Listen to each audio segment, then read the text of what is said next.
Our first speaker is Mallory Callahan, Senior Director of Population Health, Nebraska Health Network, and will be speaking with us about social determinants of health. What are they and how do they impact patient care?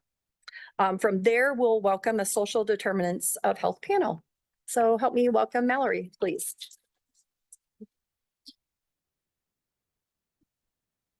All right. Good morning, everybody. How's everybody today? Good. We have a quiet crowd or a little more of a energetic crowd today? Good. Okay. So I hear there's a lot of nurses in here. Can I get a show of hands? How many nurses do we have? Okay. How about radiology? Okay, a few. Who else do we have in the room today? Shout it out. Pharmacy. Pharmacy. Hello. Who else? Respiratory. Respiratory. Great. Awesome. Okay, we got a good, well-rounded group today. So my hope today is to really talk to you about social determinants of health. What are they and how we can begin to address those. So right after me, there will be a panel talking more about how to make this actionable. So hopefully we'll have some great questions and dialogue, but I'm hoping to keep this a little more informal today and really walk through what this means to me and hopefully what this means to you all in your practice. See if we can advance here. Just the arrows. There we go. Okay. So what we're going to do is we're going to first talk about Nebraska Health Network. That's where I come from. And then we're going to talk a little bit about health equity and social determinants of health, how that's coming down the pipe and how that's going to impact all of you in your practice. Approaching social determinants in a clinic setting. We're going to talk about this weird thing called Z codes and why those are important. And then how we screen and follow up in our patient-centered medical home clinics and specialty clinics. We're gonna talk about a tool called Community Relay. And then hopefully if you have slept through the whole other part of the presentation, you'll wake up for the last part and just a few takeaways that you can hopefully start impacting with your practice. So thank you for the intro, Rose. My name is Mallory Callahan, and I have no financial interests or relationships to disclose that would have a direct impact on the subject matter of the CME program today. I am a physician assistant by background. I worked at Methodist Physicians Clinic, Regency location in family medicine. I referred to Dr. Lataha quite frequently, so I'm very honored to be here today. He was a wonderful man, wonderful physician who took wonderful care of his patients. So thank you so much for having me today. Computer does not like me. All right, so Nebraska Health Network, we are you guys. And so Nebraska Health Network really is a partnership that was founded back in 2010 between Methodist and Nebraska Medicine. The reason this partnership occurred is, you'll notice one name's not on here. CHI was coming in the market hot. They were showing up like McDonald's and Burger King on every corner. And the two health systems decided, you know what, we are stronger together than we are apart. And it makes sense for us to come together on these different initiatives around value. How many of you have heard of value-based care? Show of hands. Okay, good. Quite a few of you. That's great. So in this network, we really focus a lot on shifting away from fee-for-service, where we see as many patients as we can in a day, and it's really exhausting, to how do we start to look more at outcomes, and how do we push insurers to reimburse high-value care? The best analogy I can give is in current state, there's still a lot of insurers that pay for throwing a basketball anywhere in the court. We could be throwing it out the door and into the bleachers. We're going to get paid for that. What they're really trying to shift towards is, can we at least aim towards the basket? And can we make the basket would be a better reimbursement? And so that shift is really important because we know in 2027, Medicare is slated to continually run low on these dollars where we won't have any of these reimbursable dollars in the future. So how do we think differently without burning all of us out in the process? So in our network, we have 8 hospitals and we have over 3,200 physicians and APPs. I'm very proud that we've now included APPs, being an APP myself. A lot of ACOs are physician run across the country. So Nebraska Health Network is one that does include advanced practice providers in our roster. When we talk about the impact, about 75% of any patients you see on a given day will be in one of these value-based agreements. So 3/4 of your panels are in these new models where we talk about paying for value, not just fee for service. These are the ones that we have contracts with. So we've got traditional commercial, Medicare, Medicaid, the Obama exchange plans. But the big piece here is that more than 3/4 of your patients are going to be in one of these types of payment models. At Nebraska Health Network, we have our core values, and the ones I'm going to focus today are mainly around innovation, collaboration, and then a community focus. What we're trying to do is transform healthcare the way that we've always been doing it. And a lot of times that's really challenging because who wants to try something new with limited resources? So a lot of times we're out talking about how do we work smarter, not harder? How do we utilize the resources we have? And how do we think differently instead of trying the old definition of insanity, trying that same thing over and over again and hoping something will stick this time? So last summer, we met with our board of directors to talk about what are strategic priorities that we as Methodist and Nebraska Medicine want to work on together. And one of the areas that rose to the top was health equity. There's a lot of reasons for this, one of which is it's the best care for our patients that we can give, looking at them holistically. The other backside of that is that a lot of things are coming down the pipe. I hear Joint Commission's on site today at Methodist main campus. They were over at Jenny yesterday. So some of these things are unfortunately getting shoved down our throats, but there's a lot of good things to really embrace about why we should look at health equity and social determinants in our practice setting. I'll just quickly mention on our board of directors are quite a few names you all would know. It's mainly physician-led. So we have Dr. Canella, Dr. Chad Reed, Dr. Willardson, and then we have Jeff Francis and Steve Geezer on the board as well. So there's a lot of different figures that are saying this is of high priority and how do we start to address that in our different clinical settings. So like I said, Joint Commission, favorite words of the day, I think, for the Jenny team and the main campus team. They've identified 6 elements of performance that require assessment of health-related social needs and that we risk stratify patients that have these different needs and that we have an action plan. Center for Medicare and Medicaid Services came out this last year and they had in their proposed rule, now their final rule, that during an inpatient stay, we need to ask about patients' housing situations. And the reason this is so important is we know it's really hard to discharge a patient when there's no home to go to. This is a complication or a comorbidity, and it makes these patients more challenging to get out in a timely manner. And so it's really exciting that we're starting to have CMS recognize that there's so much more than CHF, COPD, diabetes. There's other things that confound how good of care we can provide to our patients. So I'm just going to level set here about when we talk about equality versus equity. So health equity has become a really big buzzword, I'd say, in the last 2 to 3 years, but there's still a lot of, I don't know what that means. How does that interpret to what we're doing in our clinical practice? So I like this pictorial we came up with at NHN. I just think it's very simplistic in that if we look at equality, we're giving everybody the exact same thing. Well, not every person needs that exact same size box, right? They all can't reach the shelf in current state. But health equity is how do we give each person what they need to achieve the same types of outcomes? So in this situation, the person that has, some height fortune on the left doesn't need that extra box. The middle person can take 2, and the person on the right doesn't need a box at all. They need a ramp to get up to that same level. So how do we start to meet patients where they are? And I think all of us know that in clinical practice, we follow algorithms, but we're still trying to make those tweaks based on what our patients are telling us and how we can meet them where they are. Another way to think of it is not all of us need a size 8.5 pair heels in this room, right? Some of us might need a size 12 construction boot. Some of us might need a dainty size 5 little booty. And I think we all need to meet people where they are with what their tools are in current state if we're really going to achieve that health equity and those strong outcomes. So social determinants of health are one piece of health equity. A lot of times they get used interchangeably, but really it's the umbrella being health equity, and social determinants of health are one part of that.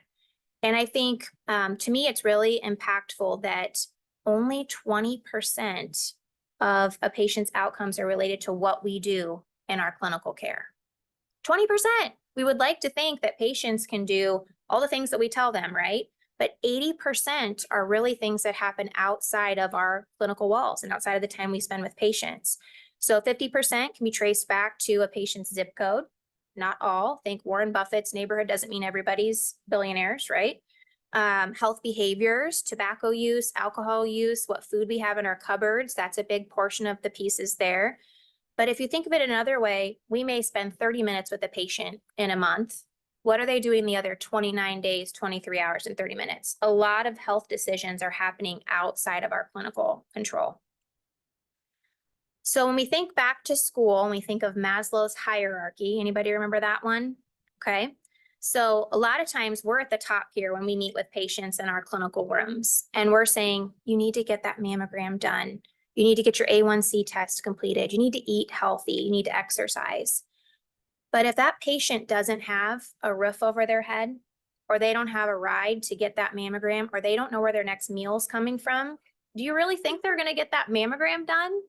Right. I mean, I think there's a lot of that challenge that we have to look back and kind of peel that patient situation back and say, are your basic foundational needs being met? And if those aren't, there's no way we're going to be able to elevate them to see these true outcomes. So we're working on a pilot right now with University of Nebraska Medical Center training community health workers. And I think this is a really impactful statement by one of our trainees. Having the best physicians doesn't help if people can't afford to get to their appointments or can't get to their appointments, afford their meds, or have a payer source for their healthcare. Think of how many patients we see on a daily basis who are self-pay or they're underinsured. How are we going to get these tests and things figured out for them if they don't have the basic needs to be able to achieve health equity? So this is what it looks like in current state. Top part here, we have our patient out in the community. They've got all these different things swirling around. We're all patients ourselves. Our families are all patients by ourselves. Think of our day-to-day. We have mortgages or rent. We have what's our next meal. We have to think about social, community, education, financial security. Then they come in, they see us in our clinic setting. We've got a lot of support over here, right? We've got our EMRs to help us communicate from clinic to clinic. We've got our providers, our clinic staff. Sometimes we have luxury of having pharmacy there, social work, dietitians. We have payers, a lot of different groups. But then when they leave, they still have all those same things that they had before, but now they have these new clinical goals that we set with them. And that can be really overwhelming and really intimidating. So I'm going to walk you through two patient stories. I named them Jane and George of the jungle. They're not, but they're real patients that were seen by some of our providers down at Nebraska Medicine. So Jane, our first patient, had a history of chronic back pain. She missed her appointments about half the time. When she did show up, she was very late. She was always very pleasant and agreeable with Dr. Gordon, but she never made the changes that they talked about. This is George. He's a patient of Dr. Neil Kelsey. He has type 2 diabetes and hypertension, and he is always on the naughty list of being not adherent for medications. So there's got to be more to these stories. What's going on with these patients besides what we just see at quick glance? So we'll come back to Jane and George in a little bit. When I talked earlier about getting off of the wheel and seeing patients on fee-for-service, as many as you can see in a day, when we look at value-based agreements, we look at two parts. We look at quality and we look at cost. And this is how the insurance companies decide how they're going to reimburse for the services we provide. We can't cheapen quality and then expect to still reap these rewards. So they set out quality benchmarks that we have to hit in order to be successful in achieving quality. But they also look at what we would expect a patient to cost in a given year based on a couple of things. So this is Mrs. Jones. When we look at just her demographic, her face sheet that comes with every patient check-in, she has a risk score of 0.452, and her cost based on being a female in Medicare is $4,300 per year to take care of her.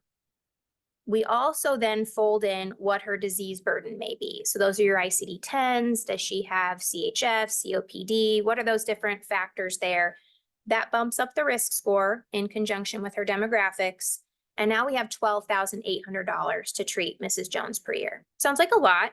That goes away in one hospitalization, but it sounds like a ton of money.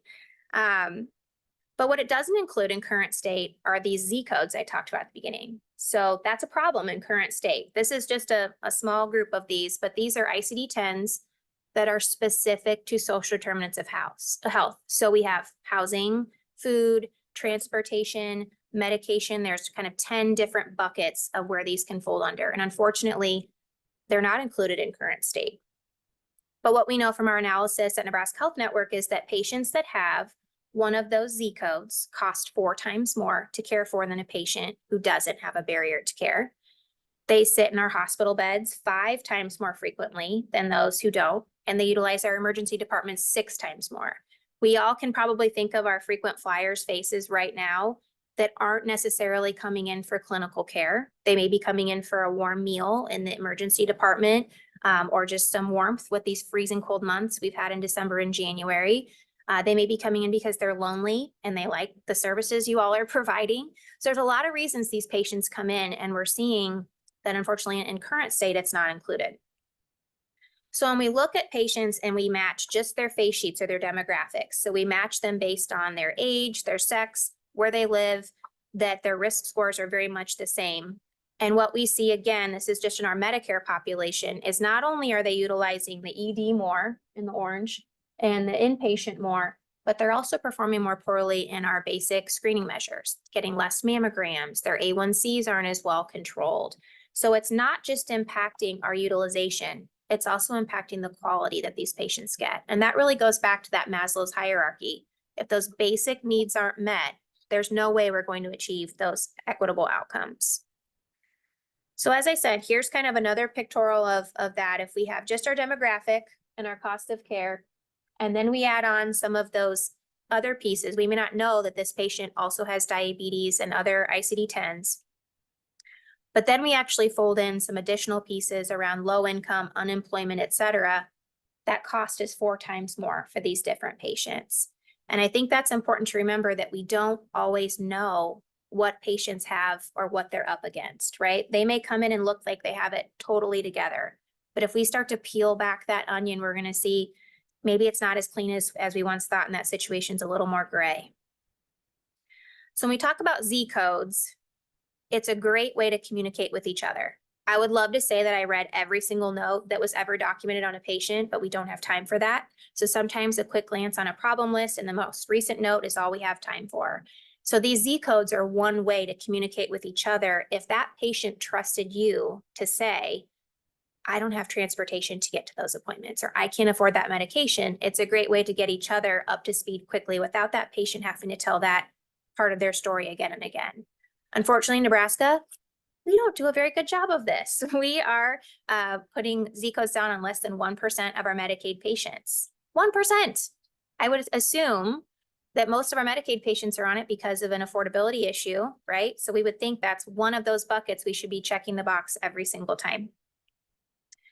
Just Methodist alone, we've dropped 2.5% of patients with Z codes. We're a little bit better than the 1% in Nebraska. Double, but still nothing to write home about.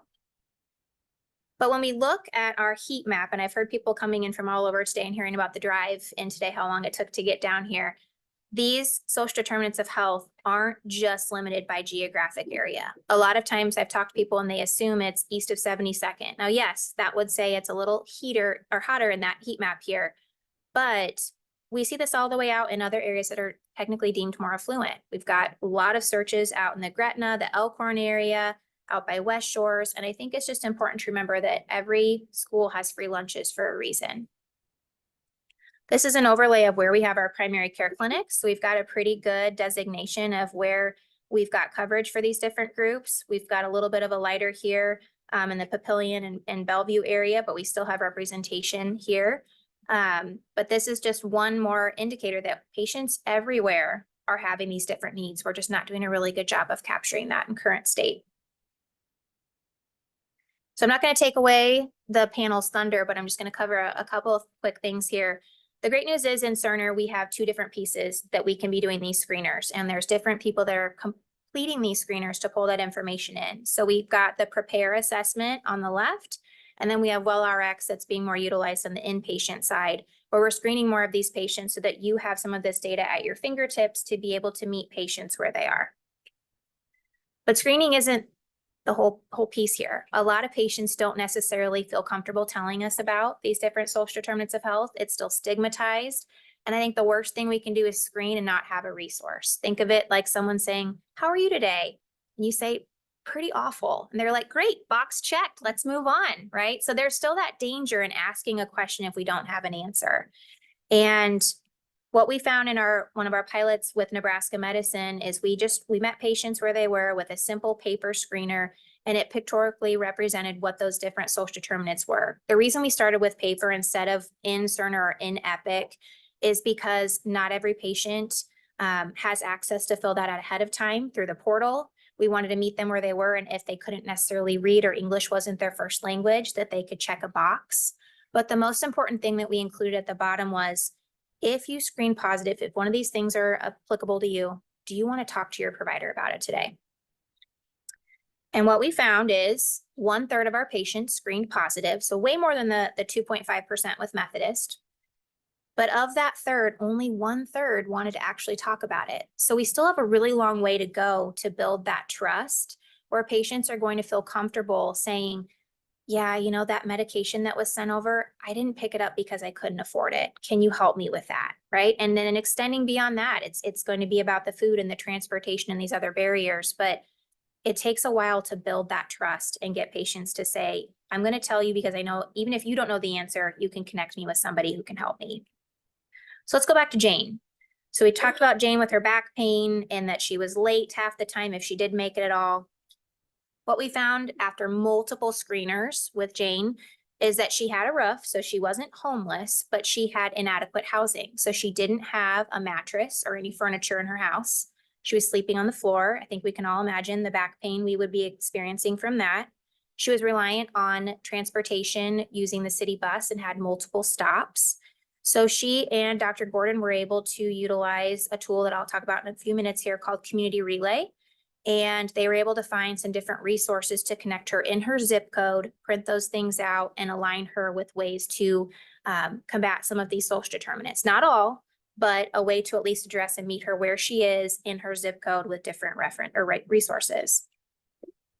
When we think back to George, who had our type 2 diabetes and hypertension, Dr. Kelsey found that housing, transportation, and food were all barriers. So he was living with his sister on her couch. They didn't have a really great relationship. There was a lot of strain there. And that he was struggling with buying food and knowing where his next meal was going to come from. They ended up finding a food pantry on Community Relay that was within walking distance from his home. And they started to chunk away at one social determinant every few visits.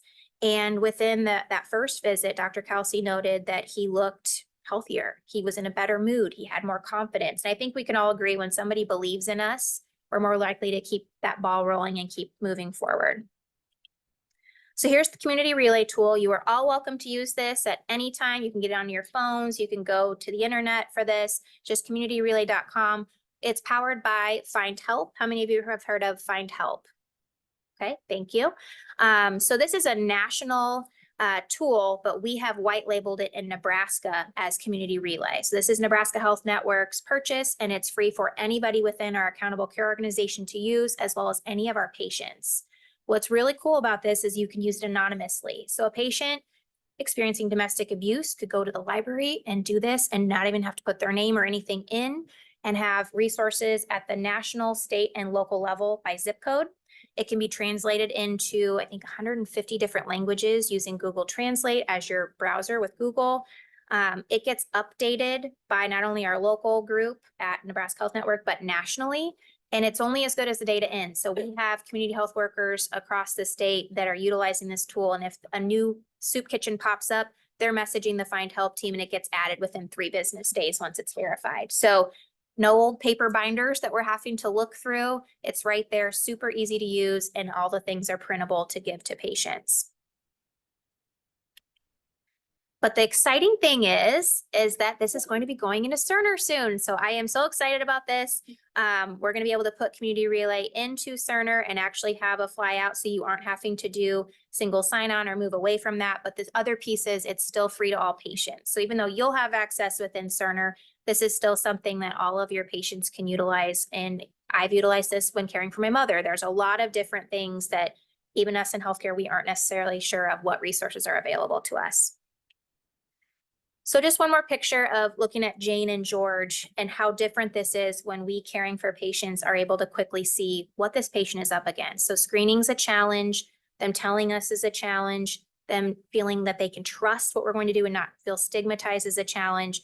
But if we're all adding to the patient's chart and we're all able to say, this is a barrier I've identified, and hopefully it helps us to modify our care plans, look how different this picture looks from left to right. If that patient just came in for low back pain, but we can actually see Jane has a couple other barriers that are kind of setting her up for failure with achieving those outcomes. Same thing with George. It's quite a different picture when we actually paint what our patients are up against and we peel back that onion to see what's really going on outside of our clinical realm. So I know none of us are building houses, maybe some Habitat for Humanity on the weekend, but none of us are building houses to fix housing situations. We're not necessarily picking up 5 patients, dropping them off at dialysis on our way into work. So transportation's out for us too. But there are a lot of things that we can do in our clinical control every single day. And I think for me, that was a big part and why I came over from bedside clinical practice in family medicine over to Nebraska Health Network, is I wanted to be able to really impact on a bigger scale patients. The 1 by 1 is excellent work. And how do we really kind of transpose that to make a bigger picture for the patients we're all caring for as a team? So when those patients come in for those clinical encounters, they can be screened by community health workers. They can be screened by MAs or front desk staff, or they can do it in the portal ahead of time. But it's up to us to make sure we're pulling in those different codes. If we capture something unique, that we're making those referrals to where we either utilize community relay or other members on the team who have expertise, social work, et cetera, and that we're involving the care team. This shouldn't rely on just one person's shoulders. It depends who that patient's going to trust and how we can really start to kind of chip away at this bigger issue of achieving health equity. So looking back at that same picture from before where we had those clinical goals, what we're trying to do, and hopefully the panel will cover some of this, is really look at, can we also add on some additional wrap support that's not just in our clinical setting? So we've been working on placing community health workers in some of our hospital settings and our EDs, but taking them beyond just having them in the clinical setting and actually out into the community as well. So we've got some placement. Right now we're working to get one into Methodist Community Health Clinic, utilizing foundation support. There's one at Fremont Family Coalition, and really trying to kind of, in conjunction with social work on the inpatient setting, continue to care for these patients as they're exiting our care. So if you were sleeping, please wake up. Just the quick takeaways. Not all patients with social determinants look the same, right? So when we think back to the few that we saw today, sometimes they just may show up on a non-adherent list. And sometimes that list, we call them, the health coaches pick up the phone and call and say, did you fill your script? And maybe that's where the conversation ends. Sometimes we'll push further and say, could you afford the med? What did it end up costing when you got to the pharmacy? We don't necessarily know that when we send it over, right? So we need to make sure we're pushing a little bit further in an empathetic and compassionate way that patients say, you know what, this is why this isn't working. So they don't all look the same, but that's a starting indicator. Asking the questions is really important. And it doesn't have to be that you get out a 1-pager and you read through 10 questions.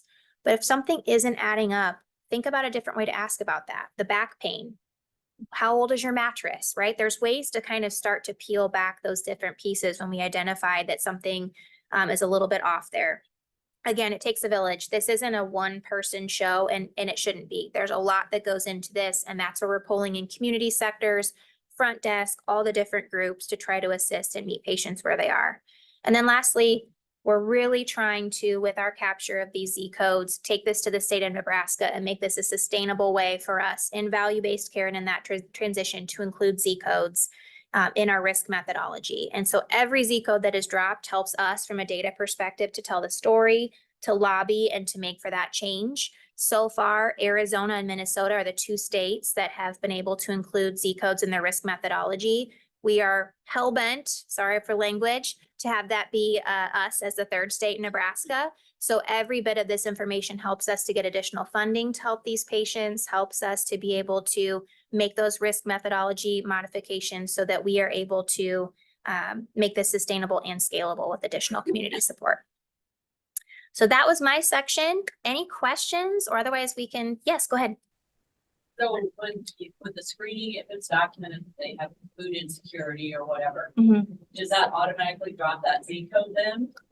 So in current state, and Melissa, you can talk to this much more when you come up, but in current state, there have been a lot of discussions with coding on having that mapped through. In the ambulatory setting, if they have a screening done ahead of time through Tonic for an annual wellness visit, it will map to a Z code automatically. But I think that gets back to the question of, if we ask the question, we need to make sure we have that resource. And so there's still some work on figuring out if they screen positive in the Tonic screener, what are we doing for the actual referral source? So, but yes, working on that. And then from the inpatient setting as well, there's been some discussions on how do we not have providers have to drop it, but that it would map through based on some of those screeners. Great question. Any other questions? Otherwise, I know the panel will do a wonderful job going through some of the workflows. Okay, thank you so much. All right, we are going to get started here with the social determinants of health panel, interventions to assist with the impact. How is the health system identifying patients? Can you explain the process? Yes, I'd love to. Oh, okay, we got another microphone. So our health system is addressing our social determinants of health as soon as our patients walk through the door. It begins with our admission process. Our nurses during the patient's admission history will start with asking a screening question. So the health system worked together, the key stakeholders with all the affiliates on identifying what our community's priority challenges were. And we came up with housing, food, utilities, transportation, medical supplies, and medication access. So if a patient screens positive or answers the question, within the last year, have you had difficulties obtaining or providing any of the following? If that screening is positive, then it sends a consult to our social work team. Our social work team will meet with the patient and complete an assessment. We're utilizing the evidence-based tools that Mallory kind of showed you a glimpse of, the Prepare tool and the WellRx tool. And those tools really give us a comprehensive idea, of not just what social determinants of health a patient might be experiencing, but also reasons why. From there, they can provide resources, send referrals based on the individual's needs. Questions? All right. What are the social determinant of health priorities and challenges that each of you face in your community? Yeah, go ahead, Melissa. So at Fremont, we've been doing a lot of evaluation of what is the biggest barrier for our patients. And surprisingly, but not surprisingly, it was transportation. And during COVID, there was a lot of shifting happening with where our transportation is currently in our community. We had once had a taxi that was no longer in service. We had also ENOA, which had transportation, and that was funded off of grants. And they chose to not continue their grant. So essentially what was happening outside of the four walls of the hospital is every transportation that our patients needed was essentially collapsing on itself. And what we recognized pretty quickly is when patients are coming into the hospital on the squad, there's no way to get them home. So they get to stay a little longer until we try to crack the code of how to get transportation back home when they're limited on their family and church groups and support groups, which many of these patients are very isolated, surprisingly enough. So I think take it for granted when you guys have big families that are there for you, but I think the patients we're seeing are very isolated and have limited people that can drive them around to their appointments or can get them back home from a hospital stay. So the hospital actually did work with the city to work on grant writing to also start a Fremont transit program, which is great in theory, and we do benefit from that a ton. But of course, operation hours are 8 a.m. till 5 p.m. So it does still produce a lot of barrier. The other things we've been working on to try to beef it up would be I engage a lot with private duty kind of entities. Not to name names, I'm not any financial ties to anybody, but Right at Home has recently come into our market. And what's really cool about Right at Home is they'll not only take your patient and transport them, but they'll help them get inside the four walls of their apartment or their housing. That comes with a cost to the hospital because then you're almost trying to foot the bill to get the patient to or from an appointment. But then we know they at least got to the appointment, which will be a benefit in the long run for the health equity of our community. So those are some of the ways transportation has been our biggest barrier. It still continues to be, and we still need to think outside the box on how we decrease that barrier for our community. At Jenny Edmondson, we have a high population of homeless or under, housing, high housing needs, I guess I should say. So we recently employed and are onboarding a community health worker who is a social worker who works with our high ED utilizers and our high readmission patients. We all know who they are. So she can meet with them when they're in the acute care setting or in the ED, and then continue to follow them once they are discharged and go back into the community. We have a very close relationship with the shelters in our area. Just over the last year, we were very fortunate to create a relationship with Methodist College Nursing and rehab, and they go to the shelters regularly, do screenings, provide DME if we have it, and that's been great. So at Jenny Ed, we have a high population of uninsured or underinsured Medicaid and Medicare. So we have to be very creative in how we work with these patients. Our community health worker is able to establish that trust relationship, which can take a very long time. And we also understand that we have to work with the willing, but we continue to try and work with those who are unwilling. One story I can share, we had a patient who was street level homeless. She pushed all of her belongings around in a shopping cart, a wheelchair, actually, it was a wheelchair. And she chose to live on the streets of Council Bluffs. But she would, in the winter, come and sleep overnights in the ED. She was able to get free meals, and that's how she wanted to live. However, we reached out to our street level person at the homeless shelter who was able to meet her on the streets. And I can say, and I don't have to knock on wood anymore, she hasn't been back to the ED or the hospital for about 9 months now, because he was able to work with her, establish that relationship, because he is right there with them, and she is in her own apartment. So that's great. Yeah. Melissa? Yeah. Or Tara? Tara, yeah. One of the Taras in this room? I just want to add to our homelessness, Methodist Hospital in Omaha. We see a lot of homelessness as well. And we have partnered with an awesome league called HEAL Omaha. HEAL stands for Health Equity and Action League. And our patients that do identify as homeless, we have a screening in the emergency department. If they have, in the last 30 days, if they had spent the night outside or anywhere not meant for sleeping. And you may have experienced a conversation with an individual, hopefully not, but where you're asking if they're experiencing homelessness. And if they're living in their car, to them, they're not homeless. They have somewhere to sleep every night. So we really had to be creative about how we were asking this question to identify those patients that really were in need. But HEAL Omaha has been an incredible partner. They've been able to meet patients on the street and provide street medicine.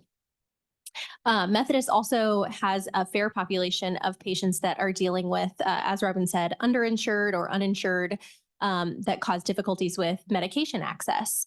And so we have utilized resources like Nebraska RX card or Good RX to help with programs that are providing medications at maybe a better cost, and partnering with our Methodist Hospital Foundation to help with those things. But Methodist also implemented a program called Meds to Beds, and really targeted and focused on our patients with congestive heart failure and our cardiac patients, which, how perfect for this occasion to talk about. And with that, we were able to meet the patient in the acute care setting. We implemented a retail pharmacist that was able to deliver their medications, their diuretic, their beta blocker, what have you, prior to dismissal to kind of close that gap. Because we may prescribe a medication, but who's to say they have a ride to the pharmacy to pick it up? Who's to say they have money in their pocket to pay for the drug? Who's to say that they're able to, or at that point, actually get the pill into their mouth. So Meds to Beds has been an awesome program to kind of close that gap. Aaron's actually going to be here this afternoon to tell us more about it. Oh, perfect. Good I segue think for I that. actually saw him somewhere. From the from the clinic standpoint, we actually see that that's a really good job that Methodist does to make sure that everybody has their medications. But then there'll come a point where we might have to do patient assistance programs or something else for the patients because they can't afford it from that point forward. So we do a lot as care navigators to coordinate that for the patients. So I think I see mostly a challenge would be that just medication affordability, because congestive heart failure medications are very expensive. So. Great. Next question.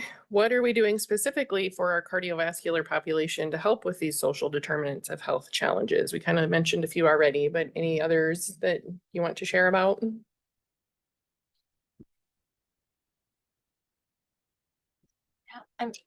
What comes to mind is our care navigators.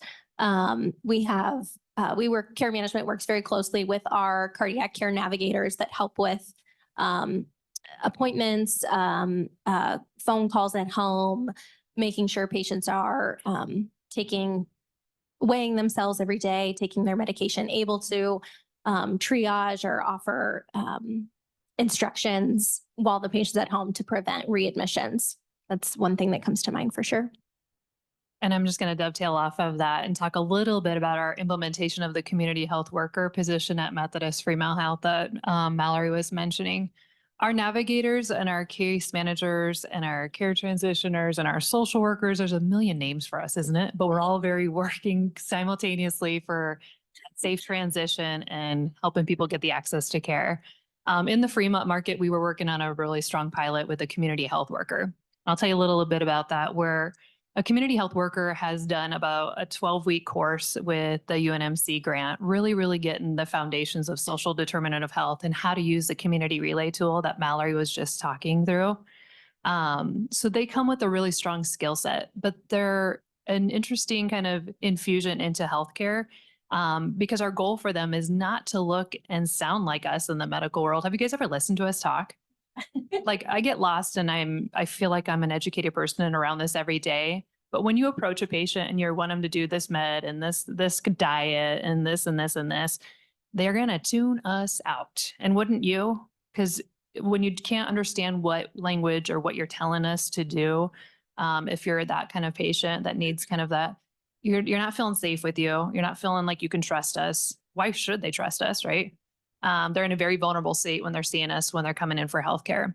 So when you flip the model with a community health worker, essentially that person should really look like kind of a normal person on the street and not all dressed up in white coats and, all these badges with all these initials. It's really just a community health worker, somebody to sit and talk to and explore kind of that vulnerability of that social determinant of health.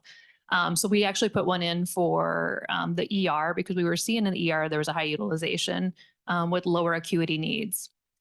So what they go in and do is they actually sit with the patient and they don't pepper them with all the prepare assessment tool questions, but in general conversation, you can pull out those questions in a filtering mode and start to build relationships with the patients.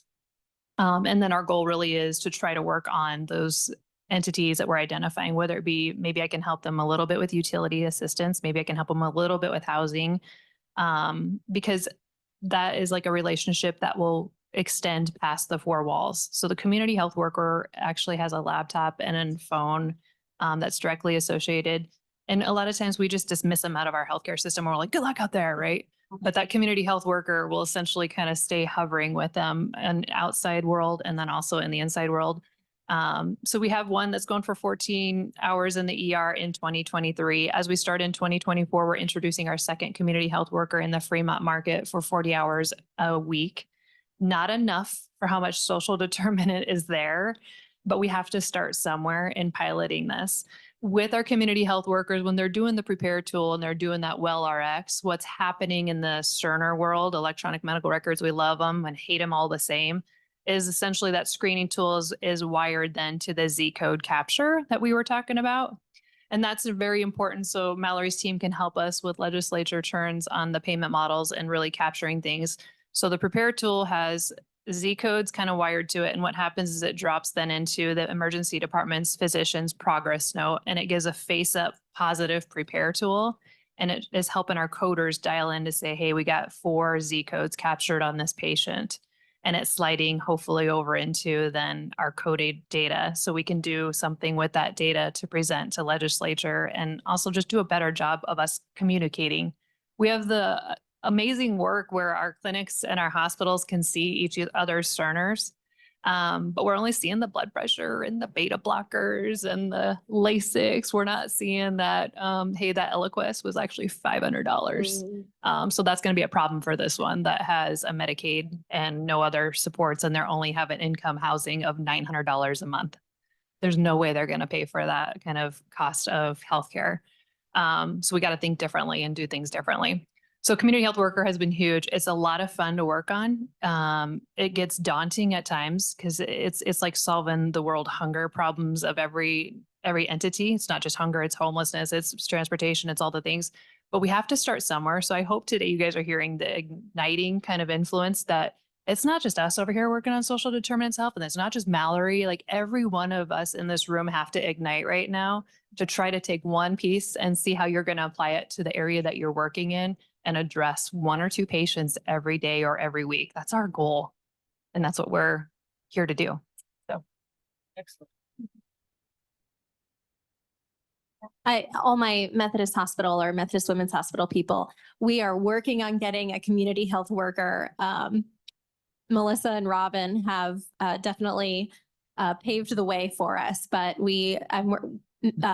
Methodist Hospital Care Management is working very closely with Mallory and the NHN, and we are hoping to have one implemented here this spring. So very exciting.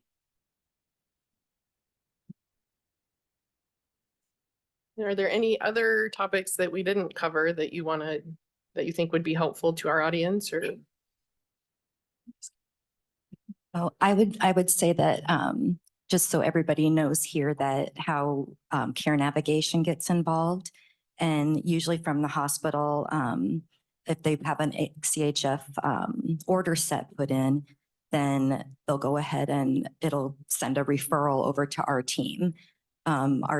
We have a few members of our team that will evaluate and see if they meet the criteria, and then we'll accept them and really do an intake assessment. And like Melissa said, we maybe don't have all the pieces yet, but we can maybe look at the EMR and really look through the things and see if we can piece some things together. But also we're interviewing them and getting all the information that we need to make sure that we're providing the care, getting them connected to their appointments, medications that they need, all that kind of stuff too. So care navigation, I think, really helps people that have these challenges.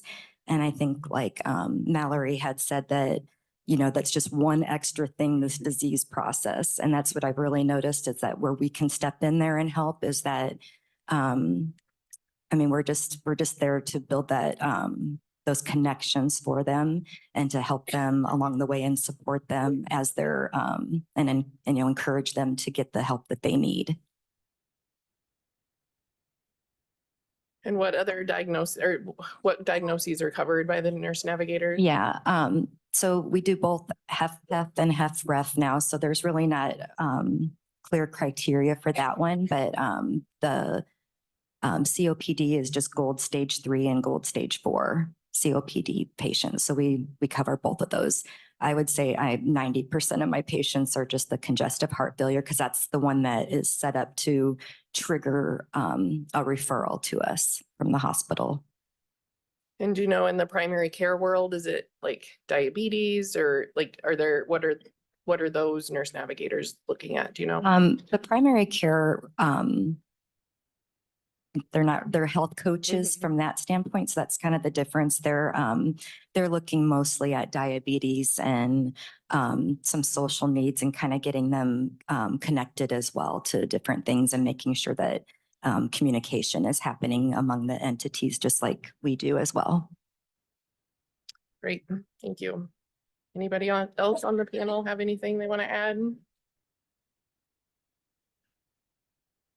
Well, this is sort of a timely discussion for me and my students. Last night we had class and the students that will be graduating in the summer, kind of last in the fall, we implemented a reflection journal that talks about they need to identify social, like kind of social determinants of health or racial injustice kind of situations and and work through those things. And so last night, that was what our sharing session was about. And somebody is in Texas and she brought up the fact that there is a patient that she's been seeing in the clinic she's at that was an accountant, has cancer, has insurance, thought that it was good coverage, but because something like he got lost to the system or something happened and now his cancer is back and he has to go every day for chemo, but they're requiring him to pay a $3,000 copay every time he goes. And so even though he has insurance, his insurance isn't covering that. And so he's like, well, what do I do? Like, so now because he couldn't do what was necessary, he's in stage 4 cancer and now they've referred him to hospice instead of getting him the help he needs. So I think we kind of have our blinders on sometimes that we just think it's the homeless people or it's just the people that, you know, don't have money, but people that have money, have insurance also can get in the same situation. And I don't know that we really have good resources to help those people because we think they can handle it. And so anybody have a comment about that? That also, I mean, I also brought up like our, you know, we have our hospital foundation and she was like, well, he makes too much money, so he couldn't qualify for that. So it can be somebody that's well off and, you know, all the things, but they can quickly get into this cycle of not having what they need. And now they're the ones that we have to refer because they don't have money to cover that.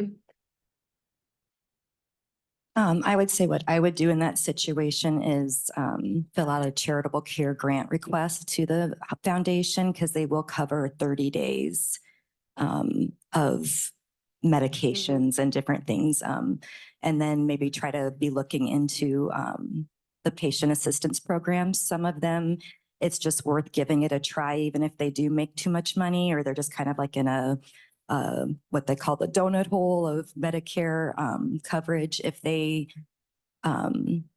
sometimes the patient assistance programs just kind of have to meet a demographic quota and they'll just go ahead and, so I've had patients that just didn't really want to pay the $700 for their Entresto. So then they went ahead and applied and Novartis said yes and gave it to them for free for a year. So you can kind of just step through things with the patient as they are experiencing these needs as they come up. Great, thank you. All right, I'm opening it up to all of you. What questions do you have? Hello. So I'm sure some of you know me, but my name is Danielle. I'm an inpatient bedside nurse. I currently work on the cardiovascular surgery unit, and I just came from the ICU. And before that, I was in oncology, and I happened to be in Tara's class that graduates this summer. Sorry, I wasn't at class last night, Tara. But my question here, playing kind of the devil's advocate as a bedside nurse, what are you guys doing to ensure the follow through with the nurses that you are just adding one more task for them to do on admission? And same with in the outpatient setting, you're expecting MAs, CNAs, LPNs maybe to do this. To us, it just looks like another form sometimes because we're not getting this education. Like I was literally looking through my email because I know I got an email about this form that came out and it said, hey, do this. But I honestly can't even find it right now in my inbox. And we're bombarded. And I'm sure you guys are, being in the leadership positions that you are, with so many emails. But we're just getting an email saying, do this. And we get emails like that every single day from our managers. And I'm sure I see some of my coworkers here. Maybe you guys have seen this too. How are we really getting the education? Like, I'm not getting this presentation from Mallory unless I'm going out on my own. I'm not necessarily getting it at a skills summit. It's skills summit. It's not social determinants of health. So how are you guys following through with the inpatient nurses, the outpatient staff that are expected to do this form, but don't necessarily understand the importance of it and the big effort and the push, especially in the outpatient settings? Because I've been in that situation too as a student, having you're trying to go patient to patient to patient, like you're lucky to get a full set of vitals, let alone a social determinants of health form. Good question. Thank you for asking that. I think that as a team and as a health system, we worked really closely with our informatics department, and there's actually a committee called, and maybe you guys can correct me, I think it's called the Documentation Burden Committee, that looks at things like that. And as far as adding it, another thing, you're exactly right. We can task our nurses to do just one other thing. But if they don't understand the why behind it, is this adding to that burden? And Danielle, I think you're doing it. I think you're here at the symposium and we're trying to educate our staff as best as we can. I know we worked really closely with the staff development nurses as well to provide education about social determinants of health. I've had a handful of conversations with our SDNs about that. We have lunch. I have a lunch and learn coming up next week. So I think we're trying, but as Melissa said, we have to start somewhere. The initiation of our social determinants of health screenings came about because of some push from CMS that started in 2023. So we're talking, we're in week, 5, 6 of this new initiative. But I appreciate what you're trying to say, in that we need to continue to educate our nurses on social determinants of health. And again, like Melissa said, we're hoping to ignite this in all of us. This isn't just care management. It's not just social work. It's not just community health workers. All of us see this, and we're all going to have to join this cause together. Do you guys want to add anything? I would just add, I think people are at different levels of understanding social determinant of health. And I think if you see our people that have been graduating in the last, less than 3 years, they may have already have some foundational skills of what social determinants of health. It's some of us older nurses here that have traditional curriculum in our head, and we're struggling a little bit with diversity, equity, and inclusion. We're struggling a little bit with what is social determinants of health. So I think in healthcare, the biggest challenge is we're always coming at different levels of understanding and knowledge. And that's why I commend everybody for coming to symposiums such as this, because you're ground setting and setting a new standard of your knowledge that's going to help be infused. And you're right. There's a million emails. I get like 1,000 a day, and I'm sifting through just as similar to, I'm sure, as the primary nurse, as the charge nurse, as the night nurse, and of course the meetings are never at the perfect time. In Methodist Fremont Health, we really try to have a professional governance presence with our nurses. We want them to be at the bedside and with us in our meetings to have discussions about what's being introduced in the electronic medical record or the workflows that we're trying to influence. Our goal is never to increase workload. I'll tell you that. But we're going to increase workload if we don't start addressing social determinants of health. It's coming for us regardless. And so you could almost counter that to say, though it is 5 more questions, if we don't ask those 5 questions today and we wait 10 more years, your workload's going to be a heck of a lot bigger if we don't start flipping that model of healthcare that we are traditionally trajected for. And I've been doing this for 17 years and we're still doing the same kind of healthcare for the last 17 years. So you have to rewrite that script. And we're at that pivotal point of trying to rewrite that script of how we do healthcare. And no, 5 questions aren't going to solve it. But the discussions we're having here and the modeling we're attempting to infuse into our healthcare system is what's really going to change the model of care that we're delivering right now. So I'm going to challenge you. You got to go tell like 15 of your friends that aren't here right now why we are doing those 5 questions in the electronic medical record. Our social work team is the same way. Oh my gosh, if we scanned for these 5 questions and I have a multi-task list that has about 800 patients coming in, how could I possibly go see absolutely all of those patients that are screening positive? Anecdotally, since we started the screening in August, we've been looking at some of our data. On average, we're capturing about a 5% positivity rate for some of those questions that you guys are asking at bedside. And we're studying it and we're trying to figure out how we strategize. Can we get to all of those 5% of patients while they're in and out of our hospitals to start addressing social determinants of health? Or maybe it doesn't work and you guys have a better idea than the 5 questions at entry point that is on that admission history. Tell us what it is, because we can redesign and rework it. But if we don't even start somewhere, we don't even know where that PDSA cycle goes next to capture and address those concerns that we have for our patients. Great, thank you for that.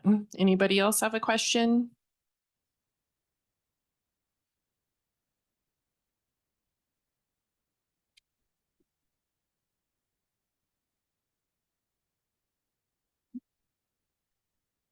I'm gonna ask this from like mostly the inpatient setting, because that's where I work, but whose like responsibility is it to make sure that those Z codes get entered? And as bedside nurses, is there a way that we can do that in Cerner, or is that like a social, something we refer to somebody else?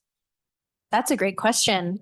What can bedside nurses do? So oh goodness, Melissa, do you want to take this one? You're my Z code queen. I love Z codes. That's a loaded question because I'm learning it as well.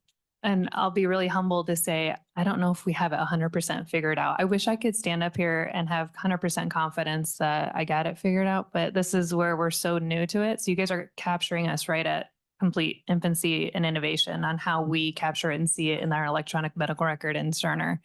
I've been working a lot with our coding team. So in the inpatient arena, when the prepare assessment tool is being done, our physicians are writing documentation notes and it's in their body or in their problems list. Our coders are trained to look for social determinants of health, is what I'm being educated by our lead coder of our Methodist system. To validate that it's behind the scenes, Mallory's data is kind of showing it. We're like at a 2.5% capture rate, which is like, yay. Now our goal would be like, is that really 2.5%? Or are we missing about 10% in there? So it's going to be really hard because you're not going to know unless our patients are telling us. And then we're going, okay, Jane and George, is that what our names are? Jane and George was like totally positive. Okay, look at the backside of the Cerner and see if Jane's and George's Z codes came all the way through. And we're in that discussion right now. So right now our community health workers have a list of about, 100 patients that they're seeing, right? And they're capturing Z codes after they've kind of been alerted, like, hey, you got somebody with high social determinants of health. Here's a prepare assessment screen. These are kind of the things. And then our ED physicians progress note, we'll see that dropped positive SDOH coming in. So you'll see that Z code capture. And then I'm going behind the scenes with coding, trying to say, hey, can you just go look at Jane and George's chart and see if you captured these 3 Z codes?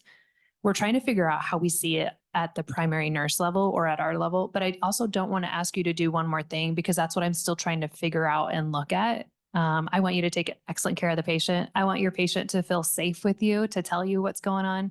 I want you to have empathy when your patient's coming back instead of going, geez, George, you came back within a week. What happened to you? Really go, George, we just saw you last week. Did something happen in the last 5 days that we need to talk about? And really meet them where they're at. It's really easy for us to be like, man, this healthcare system is doomed. But really take each individual very individually and have a real conversation. And I challenge you, if you're a primary nurse asking those 5 questions, please don't be like, hey, any housing, utility, transportation issues? Nope, you're good. Please try to have a conversation that's like, hey, some of the things that I need to know just so we can make sure we have your care provided to the best level is, can you tell me or share with me in the last year, has transportation been any of the reasons why you maybe didn't make it to an appointment? Try to play that up on a script that's a little bit more genuine, because I totally get you. I'm not that far removed from primary nursing to know that admission history is the worst task ever. Am I right? Can I get an amen? Amen. Like 800 questions right out of the gate. Let's connect, right? But if you kind of get a spin on that dialogue, it's more of a conversation and they're going to open up a little bit more and you're going to be a powerhouse in that room coordinating that care. And how cool of a nurse are you going to be that you actually cared and coordinated and recognized, you know what, George does have some concerns and we're going to work through that with our social work team and our CHW that's coming to bedside. And we'll try to see what we can do to help George. So I don't have to see him next week. Again. It kind of feels like the domestic violence screening, like you have to have formulated some kind of way to ask those questions so that you aren't like, yeah, I'm just checking the box, but you care about it. And so coming up with that internal script of how am I going to ask these and And maybe it isn't just you're standing there asking all the questions, like the community health worker in the ER, like they're just having a conversation, but they know I got to ask, I got to figure out these answers. And so it's just in your conversation with them. I think also, just as Melissa had said, if bedside nursing or primary nursing, you develop a really special relationship with your patients. And so if you're taking care of a patient 3 days in a row, and on the first day you admit them and ask that question and they say no, and then on day 3, they're more comfortable with you and they say, actually, yes, I have a lot of trouble getting to my doctor's appointments because I don't have transportation. Notifying social work, you guys are boots on the ground. So, or notify the provider. Hey, by the way, I think a social work consult would be appropriate because he disclosed this to me. So just kind of be in our eyes and ears for identifying those. And then we get to flip that model. Maybe they can't get to the clinic, but can they do telehealth? Do we put a home health agency with a nurse practitioner attached to it and go to that home if I can't figure out the transportation barrier? So that's like the next steps of care transition and care delivery modeling that we're trying to figure out.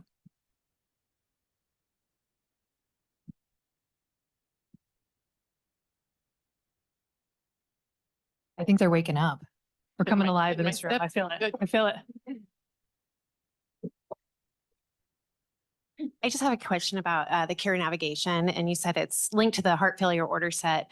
But is that something that a nurse can enter without a physician order, or do you have to have a physician order? So not all physicians use the heart failure order set. Yeah, that's a good question. Yes, you can. Nursing and physicians can enter those just the same. It's just part of the heart failure order set that usually the hospitalist puts in when they're doing the cardiologist consult as well. They'll have that in there. So, but yes, you can put that in if they have if you just have any question at all, whether or not they qualify or not, we'll look at that and we'll make sure that we contact the patient and see if they're interested. So yeah, you can always put it in and we'll just look at it for you. I think that this has been a really great conversation. I hope it stimulated some thought in you and ways that you can ask those questions, be helpful in the situation. And as Melissa said, this is really where our healthcare is going, where we have to become more preventative and finding what's wrong and fix it so that we aren't having all this chronic disease that it's going to overload our health system even more than it is. And so this is really on all of us to help make a difference as well. That concludes the online education. I would like to thank all of our presenters for their experience, knowledge, and expertise. Be sure to subscribe so you're up to date with all of Nebraska Methodist College's continuing education offerings. Thank you.